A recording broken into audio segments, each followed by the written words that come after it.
Hello guys, welcome back to our channel. This is BT readers. आज हम लोग एक और महत्वपूर्ण टॉपिक पे बात करने वाले हैं, जो कि हमने एक बुक से उठाया है जिसका नाम है 55 क्वेश्चन टू आस्क योरसेल्फ, जिसके ऑथर हैं मनोज चिंतामरकशन। तो चलिए शुरू करते हैं।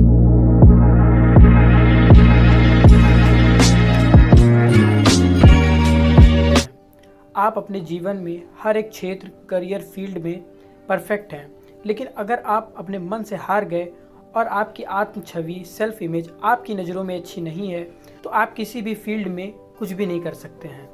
आप अपनी शक्तियों और क्षमताओं को नहीं पहचान पाएंगे। इसलिए आपको आत्म छवि, सेल्फ इमेज अपनी नज़रों में सही करने की ज़रूरत है। तो आप अपने आप से एक सवाल पूछिए कि आप अपने आप को कैसे देखते हैं। कुछ भी बड़ा करने के लिए आपको अपने आप से पूरी तरह से संपर्क में होने की ज़रूरत है।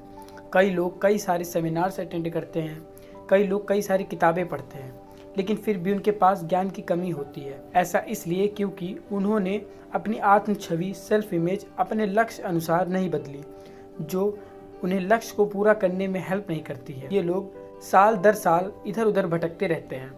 ये लोग अपने आप पर ध्यान देने की बजाय बाहरी दुनिया को बदलने की कोशिश करते हैं। ये ऐसा है जैसे आप अपने आप को शीशे में देख रहे हैं और आपने अपने आप को बदलने की बजाय शीशे में दिखने वाली छवि को बदलने की कोशिश कर रहे हैं। आप ऐसे में कभी भी सक्सेसफुल नहीं हो सकते हैं। अगर आप इसका सलूशन चाहते हैं तो आपको अपने आप को जानने की ज़रूरत है। क्या आप जानना चाहते हैं अपने आप को? तो अपने जीवन के क्षेत्रों को देखें, जैसे कि आपके रिश्ते, आपका करियर, आप क्या बनना चाहते हैं। आपको अपने बारे में और गहराई से जानने के लिए ऐसे कुछ सवाल अपने आप से पूछने पड़ेंगे और उसका आंसर ईमानदारी से दीजिए। ऐसा करने से आपको अपने बारे में अच्छे से पता चलेगा और आपका आत्मविश्वास बढ़ेगा और आप जो थे उससे बेहतर बनेंगे। यहाँ पर कुछ क्वेश्चंस हैं जो आपको अपने आप से पूछने की ज़रूरत है, जो आपको अपनी आत्म छवि, सेल्फ इमेज पहचानने में मदद करेंगे। क्वेश्चन नंबर 1, मैं कौन हूँ? ये सबसे महत्वपूर्ण क्वेश्चन है अपनी सेल्फ इमेज को जानने के लिए। तुम कौन हो?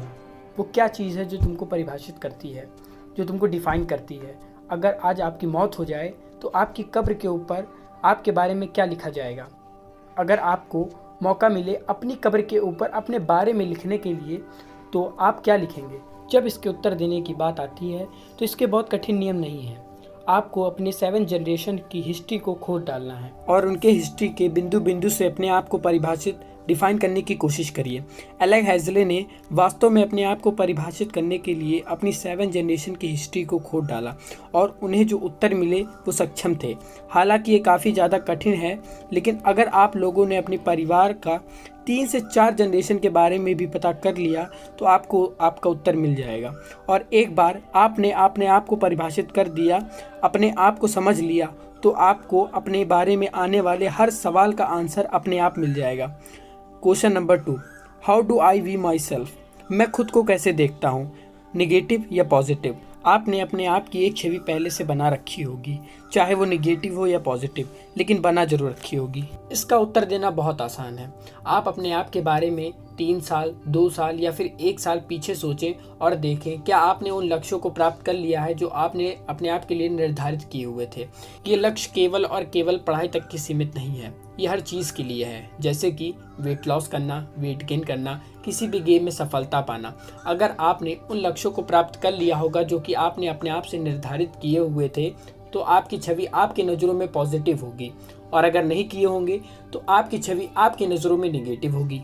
और क्या आप अपने जीवन के करंट टाइम से खुश हैं? अगर आप ध्यान दें तो पाएंगे कि सुख और दुख बाहरी एलिमेंट है। आप आज बहुत दुखी हैं कि आपने अपना लक्ष्य को प्राप्त नहीं किया, लेकिन अगर आपकी सोच पॉजिटिव होगी तो आप ये सोचेंगे कि चलो कोई नहीं, नेक्स्ट टाइम कर लेंगे, इस बार जो गलती हुई उसे दोबारा नहीं करेंगे। तो ये कितना बड़ा बदलाव ला सकता है, तो ये कितना बड़ा बदलाव ला सकता है आप सोच भी नहीं सकते हैं।